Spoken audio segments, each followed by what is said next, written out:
El 14 de febrero de 1972 iniciaron oficialmente las relaciones diplomáticas de los Estados Unidos mexicanos y la República Popular China. En abril de 1973, el presidente Luis Echeverría se reunió con su homólogo Mao Zedong, creando un precedente de futuros acuerdos de colaboración entre ambos países. Para México, marca el inicio de las visitas de Estado que de manera regular han realizado los presidentes mexicanos a aquel país. Son estos 50 años los que presentan las mayores transformaciones, aunque sabemos que los primeros contactos datan del siglo XVI y que transcurridos casi 500 años, a la historia China-México le quedan todavía muchos capítulos por escribir.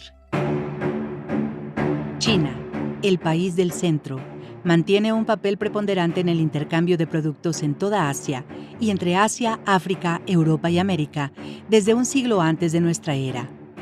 Esa posición fue interrumpida durante más de un siglo a partir de las guerras del opio desarrolladas en el siglo XIX. Ahora esa importancia se manifiesta a nivel global.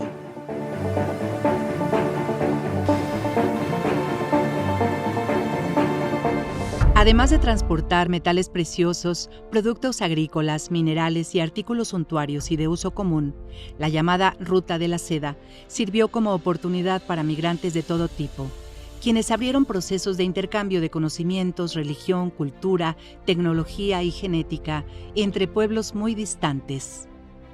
China, como la gran potencia mundial que fue durante siglos, marcaba la pauta en gustos y preferencias, en rutas comerciales, en usos y costumbres. Pero a finales del siglo XIX, ya avanzado el proceso de la revolución industrial, China se enfrentó a diversos obstáculos para insertarse a un sistema que se transformaba a un ritmo acelerado. El mundo había cambiado. Las sucesivas guerras, la pérdida de territorios, el fin de las dinastías y las consecuentes rebeliones, hambrunas y pobreza generalizada socavaron su gran fortaleza, especialmente en las primeras décadas del siglo XX. Fue como si el esplendor que le caracterizaba hubiera perdido su brillo, y como si las condiciones internas aunadas a su aislamiento del resto del mundo le condujeran a un inevitable e irremediable derrumbe. Pero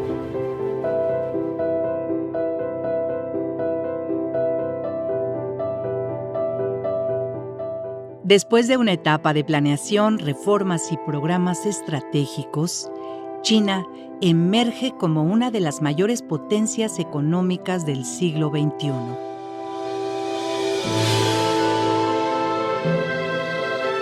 Para conocer su fascinante historia, ocuparíamos miles de horas de narración. Pero lo importante hoy es reconocer el papel que desempeña en el panorama global.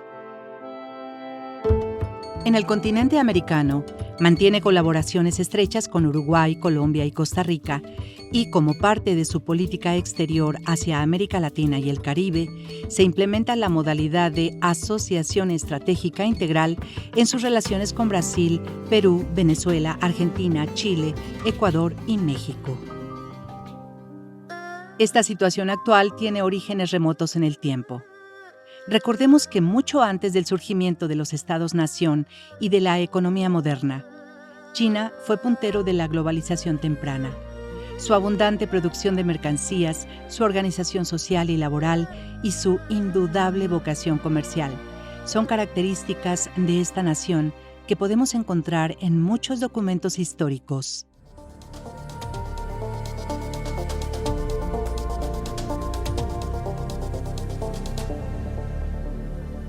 Desde su fundación en 1519, Veracruz ha sido un punto importante en los procesos de globalización. Inicialmente como puerta de entrada de la corona española, fue uno de los principales puertos de partida de las riquezas que desde América se distribuyeron entre los principales reinos europeos. Al otro lado del mundo, se disolvía la antigua Ruta de la Seda que partía de China con dirección oriente-occidente Y surgía una nueva, en el sentido opuesto, a través de la nao de China, conocida también como el galeón de Manila o el galeón de Acapulco. El punto de partida estaba en las islas Filipinas, donde se concentraban productos provenientes de diversas regiones de Asia, mayoritariamente de China, que luego se dirigían por distintos mares hacia varios destinos o puntos de venta. De 1565 a 1815, la nao de China navegó por el Pacífico 2 veces al año, intercambiando mercancías y materias primas entre los países asiáticos, América, Europa y parte de África. Cuando en 1571 las Filipinas son tomadas por Legazpi y en este punto se enmarca un puerto comercial como es Manila y Cavite, se están circulando personas y bienes a través de Acapulco y también de Acapulco hacia Ciudad de México, Puebla, pero también con los circuitos de Veracruz. En una nota al pie de su ensayo político sobre el reino de la Nueva España, Alexander von Humboldt manifiesta su sorpresa al descubrir que dentro del arsenal de artillería que defiende la fortificación de San Juan de Ulúa se encuentran unos cañones procedentes de Filipinas, que fueron fabricados por artesanos chinos y transportados por mar al puerto de Acapulco a bordo de la nao de China y por tierra a Veracruz, atravesando el istmo de Tehuantepec. Estamos hablando de elementos de toneladas de peso, estamos hablando de cañones que son tan difíciles de movilizarse, que requerían centenas de personas hábiles en su traslado. Y si estos elementos de gran tonelaje podían ser trasladados, ¿qué otras mercancías no podrían ser trasladadas en esta ruta de Tehuantepec hacia el Pacífico o del Pacífico hacia el Atlántico? Este era un elemento fundamental, un enigma que Alexander von Humboldt entendía desde principios del siglo XIX y que permite, a través de una investigación histórica, entender este elemento de globalización de Veracruz con China. Es que una de estas piezas todavía se encuentra en Veracruz. En el Museo de la Ciudad todavía se encuentra un cañón filipino que, empotrado en la nao de China, viajó a través del istmo de Tehuantepec, bajó por los Chimalapas, fue trasladado por vía fluvial con el apoyo no solamente de la población nativa, sino de ingenieros militares, bajó por el río hasta Coatzacoalcos y de Coatzacoalcos terminó colocándose en San Juan de Ulúa. En Veracruz, una gran parte de las mercancías se embarcaba de nuevo para su transportación hacia Europa por el Atlántico, en lo que se conocía como la Carrera de Indias. No tenían la misma cronología las dos flotas. La flota, por ejemplo, del Atlántico, la Carrera de Indias, como se llamaba, era cada 3 años. Cada 3 años. Y la ciudad de Veracruz, en aquel tiempo, vamos a hablar del siglo XVII, la famosa ciudad de Tablas, permanecía con muy poquita población, muy poca población, principalmente los comerciantes y esclavos. Cuando llegaba ya la flota española, la ciudad se volcaba, se hacía la feria comercial que duraba 3 meses, 90 días, duraba solamente 3 meses y se volcaba de una gran cantidad de gente. Pero eso es por el lado de la flota del Atlántico.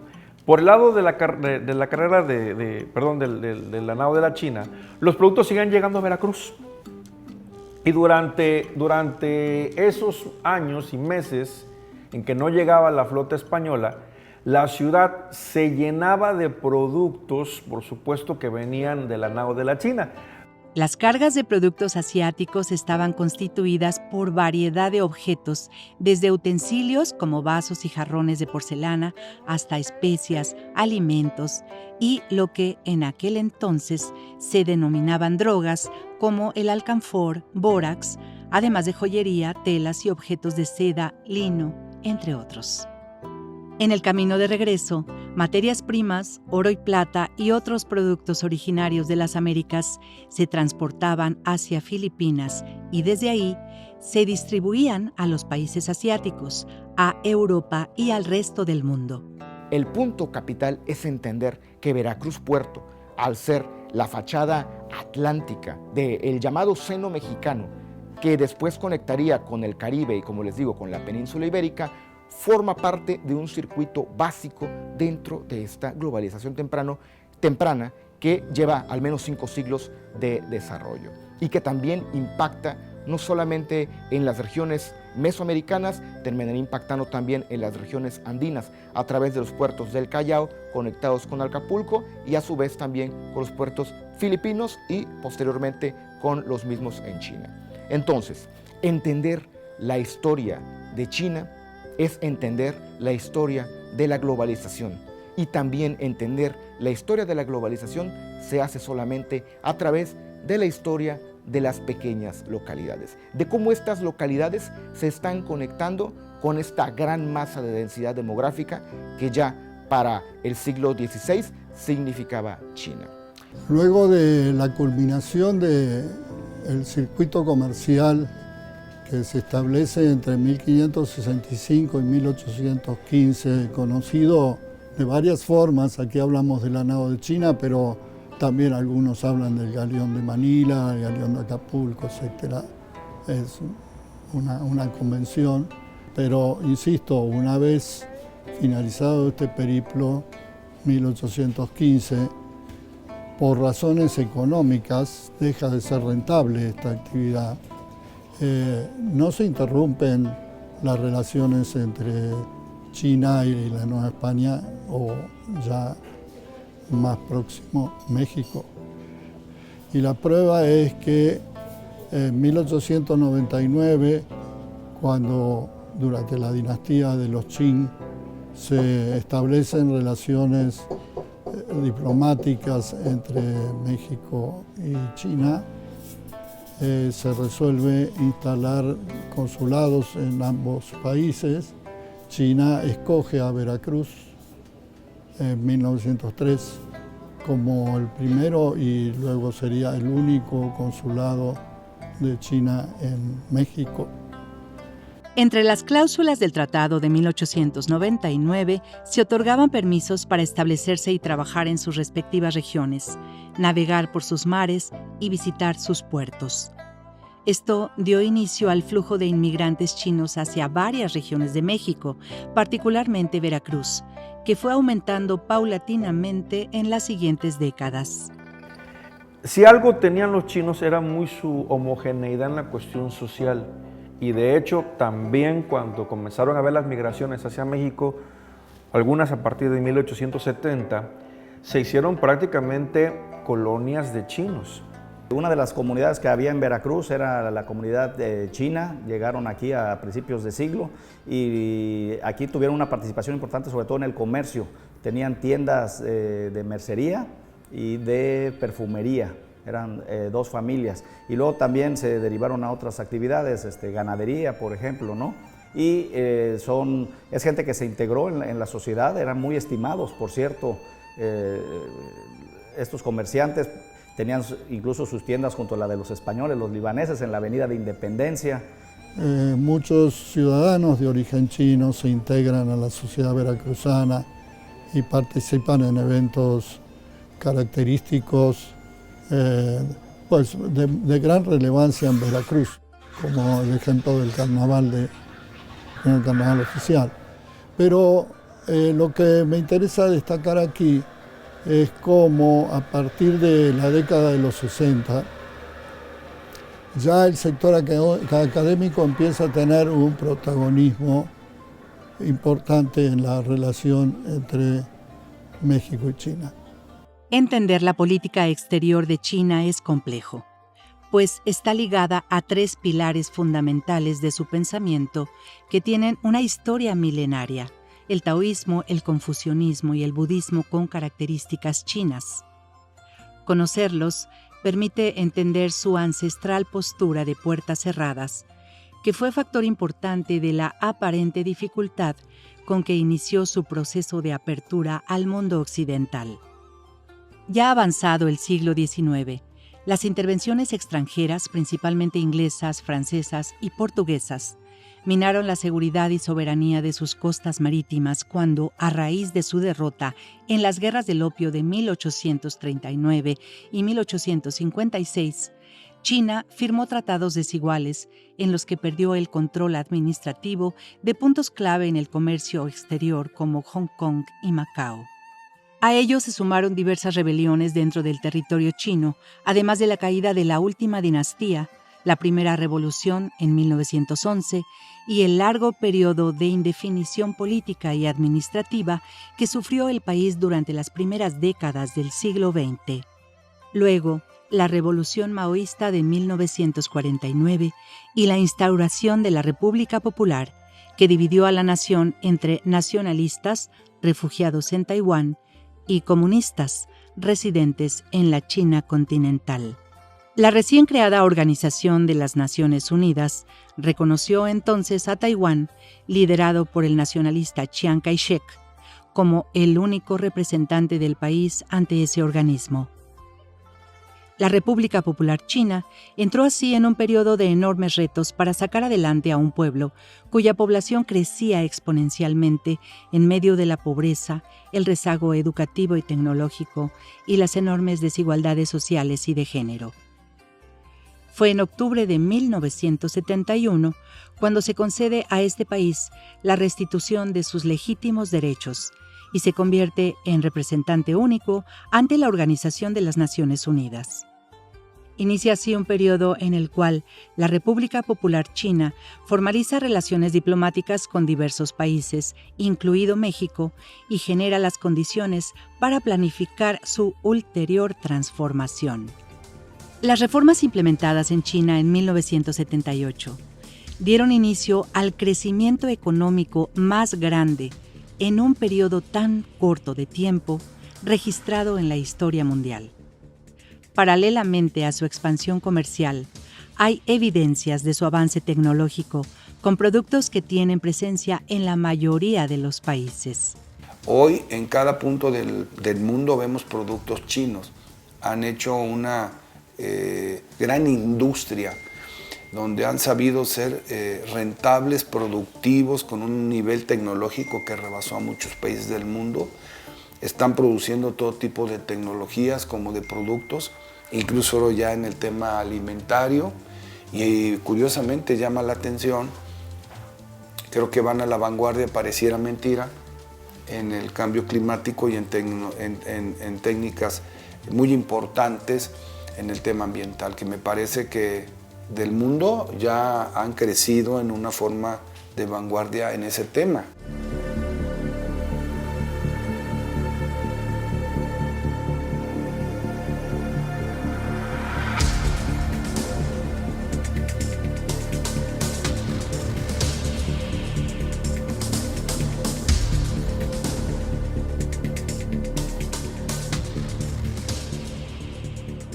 Realmente el comercio es lo que ha acercado a los países y ha hecho de este país global pues más cercano, ¿no?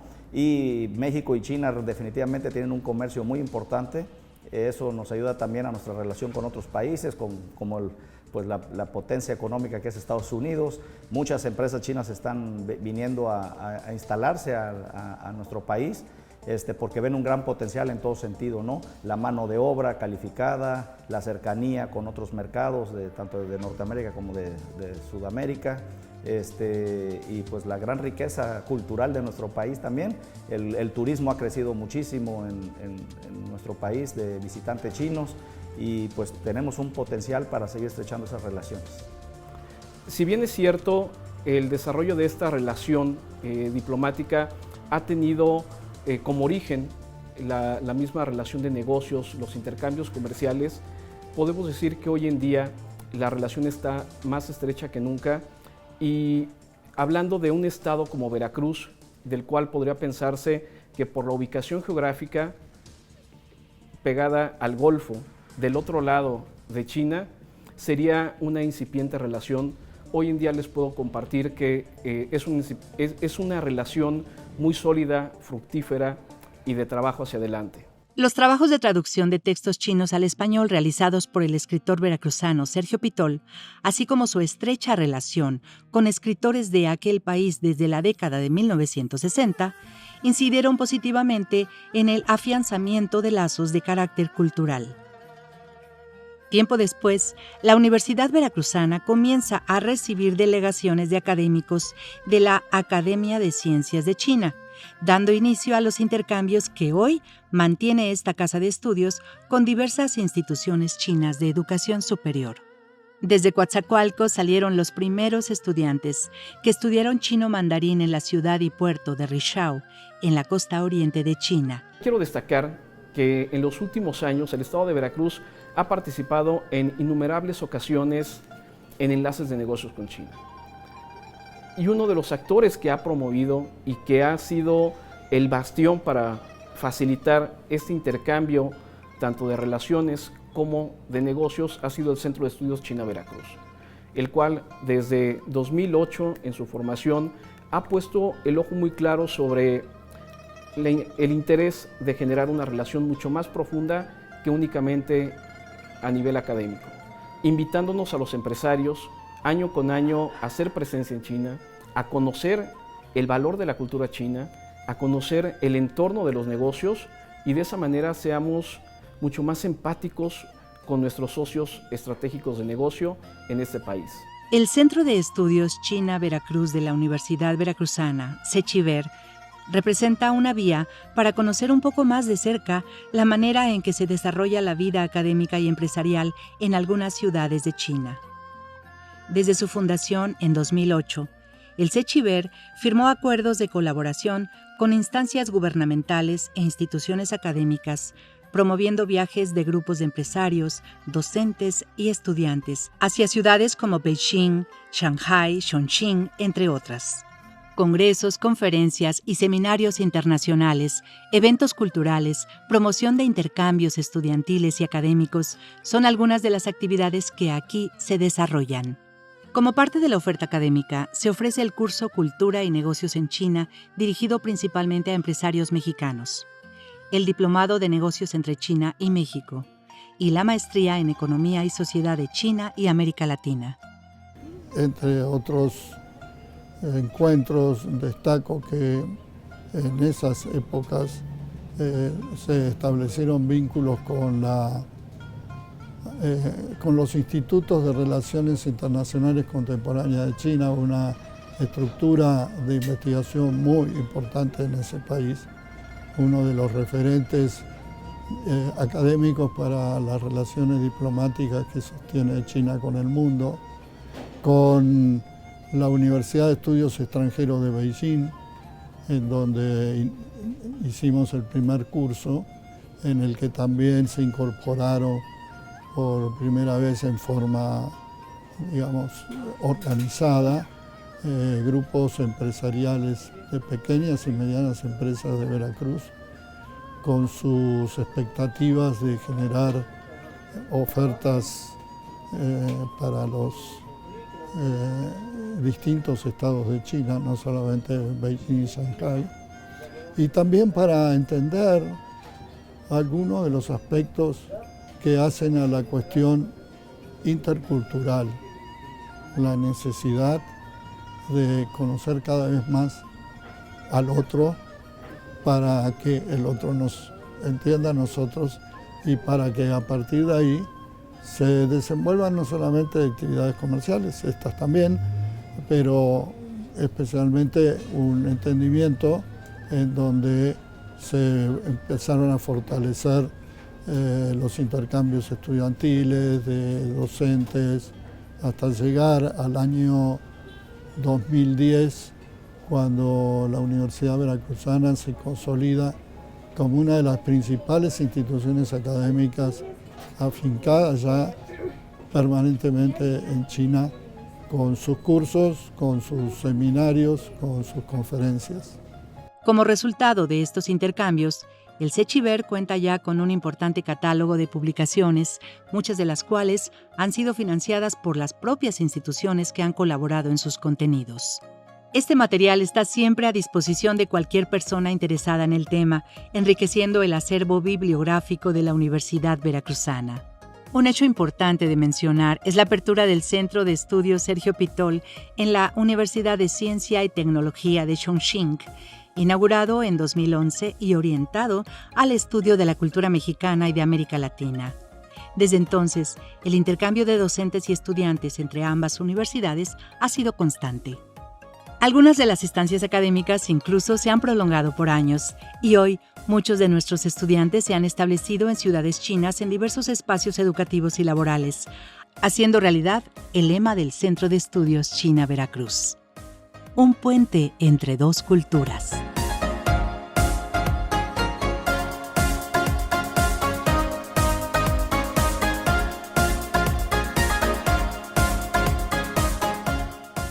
México mantiene relaciones diplomáticas con muchos países del mundo. Pero el caso de China cobra relevancia en este tiempo, cuando las estructuras en que se basaba el sistema mundial comienzan a cambiar drásticamente, cuando la hegemonía económica del siglo XX tiene hoy nuevos protagonistas, cuando el multilateralismo se presenta como alternativa para hacer frente a las graves crisis que vive la humanidad. La relación entre China y México no se explica simplemente porque se vende un poco más, un poco menos. No, la relación se explica por el grado de acercamiento que van teniendo dos culturas, que por sus características históricas representan las culturas madres y por lo tanto representan formas de ver el mundo que dan propuestas alternativas a esta confusión actual en donde se ha perdido cierto equilibrio en lo que son las relaciones entre los seres humanos y entre los seres humanos y la naturaleza. Países con culturas milenarias como México y China cuentan con los recursos suficientes para sobresalir en el panorama mundial. Y el fortalecimiento de sus lazos en este siglo de grandes transformaciones es imprescindible. En la sexta cumbre de la Comunidad de Estados Latinoamericanos y Caribeños, CELAC, efectuada en septiembre de 2021 en Palacio Nacional, en la Ciudad de México, se subrayó la importancia de la no intervención, la soberanía y la autodeterminación de los pueblos. Se habló también de la urgencia de trabajar de manera conjunta para incentivar el consumo interno y para abatir la pobreza extrema en la que vive la mayoría de la gente en los países miembros. Casi la totalidad de estos países resuelve cada día el pago de excesivas deudas con organismos financieros internacionales y se encuentra en situación de dependencia con potencias económicas, especialmente con América del Norte. 1/3 del total de estos países mantiene relaciones de colaboración con China. Así que mirar hacia China hoy constituye no solo la oportunidad de establecer relaciones estratégicas, sino de estudiar su historia y conocer su experiencia en materia de reformas, que, en el caso chino, atendieron en un primer momento las necesidades más urgentes de su población, dieron prioridad al sector agrario y educativo y fortalecieron la investigación en ciencia y tecnología.